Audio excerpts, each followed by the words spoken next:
कधी कधी एखादी ट्रिप म्हणजे फक्त एका ठिकाणी जाऊन परत येणं असं नसतं, तर त्या प्रवासात भेटणारा निसर्ग, सोबतची माणसं आणि मनापासून जपलेले ते काही क्षण, हीच त्या ट्रिपची खरी आठवण असते. आणि अशीच एक सुंदर वन डे ट्रेक आम्ही आमच्या ग्रुपसोबत केली.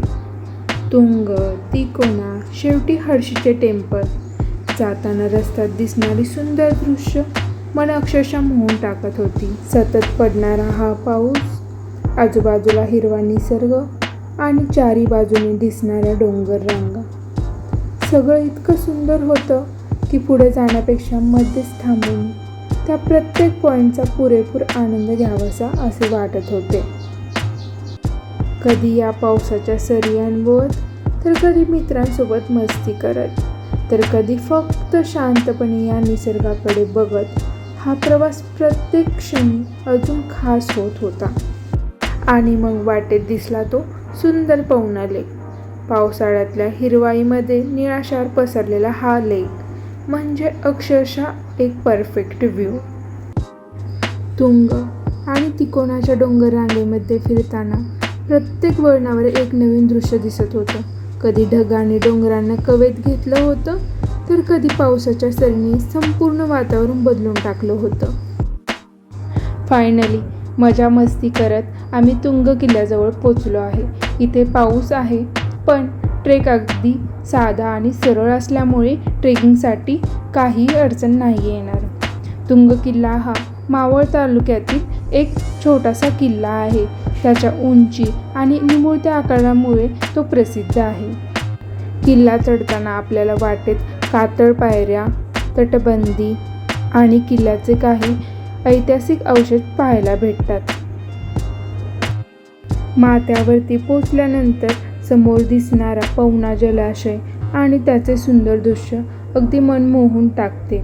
तुंग किल्ल्याच्या माथ्यावरती येथील निसर्ग आणि ऐतिहासिक गोष्टीचा अनुभव घेऊन, येथील निसर्गाचे आणि गडावरतील ऐतिहासिक गोष्टींचे फोटो कॅमेऱ्यात कॅप्चर करून आम्ही आता तिकोनाच्या मार्गाने निघालो आहोत. तिकोनाला जाताना आम्हाला वाटेत एक सुंदर पाण्याचे ठिकाण दिसले. तिथे 5-10 मिनिटं ब्रेक घेऊन आम्ही परत तिकोनाच्या मार्गाला निघालो. त्रिकोणा हा दुरून पाहिलं की त्रिकोणी आकारामुळे लगेच लक्षात येतो, पण त्याच्या माथ्यावरती पोचल्यानंतर कळतं की त्या किल्ल्याची खरी ओळख त्याच्या आकारावरून आणि इथल्या सह्याद्रीच्या अप्रतिम नजाऱ्यामुळे आहे. गडाच्या माथ्यावरती त्र्यंबकेश्वर महादेव मंदिर, पाण्याच्या टाक्या आणि किल्ल्याचे काही अवशेष पाहायला मिळतात. पावसाळ्यात तर तिकोना अक्षरशः हिरव्यागार गालिच्यासारखा दिसतो. तिकोनावरून आम्ही आता हर्षी टेम्पलकडे जात आहोत.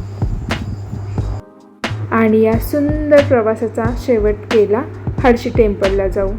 शांत वातावरणात निसर्गाच्या सानिध्यात वसलेले हे सुंदर टेम्पल, इथे जाऊन मनाला एक वेगळीच शांतता भेटली. आजचा दिवस संपला, पण सह्याद्रीने पुन्हा एकदा मन जिंकले.